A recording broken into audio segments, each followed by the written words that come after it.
Stone Age is a very primitive time where man had to rely on a lot of different tools in order to survive and to hunt. And so around 13,000 years ago, man started to work with other animals, wolves, in order to hunt down savage beasts like the mammoth and this kind of thing. And so we looked at what we had in Far Cry, and historically we have a very rich wildlife, and we started to investigate the possibility for the player to tame the wild beasts that we would create in Oros.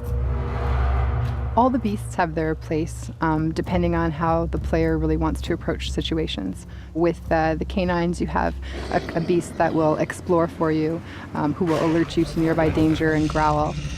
Felines are known for being stealthy, so if you're that kind of tactical stealth player, a feline is your best choice for beast. The bear is your quintessential tank. It's going to take all kinds of aggro off of you if you encounter hostile enemies in the world. And then lastly, we have the honey badger. And the honey badger is really in a league of his own.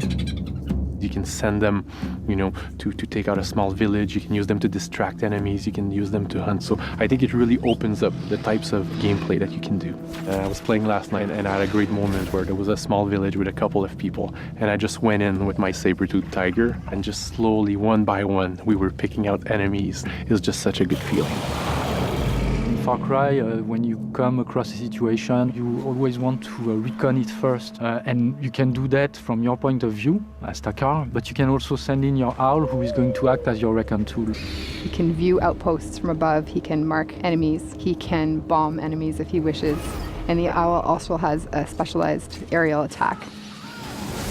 Sometimes they feel like they're more aware of what's happening than you are. So often you're going to be walking around and you see nothing, and then suddenly you see your beast reacting to something. The bear, for example, is going to stand on its back legs and it's going to growl and scare those animals away without you even needing to do anything. It's a very different experience because usually in Far Cry it's a little bit more lonely. It's you against everything. So the ability to have your beast at your side, it's very rewarding. You now have a companion, you have a friend, you have a protector that will travel with you through the land and help you fight for survival. What makes, I think, Primal very special is that ability to have the animals. They're an extension of yourself, and they are, I think, your ultimate weapon.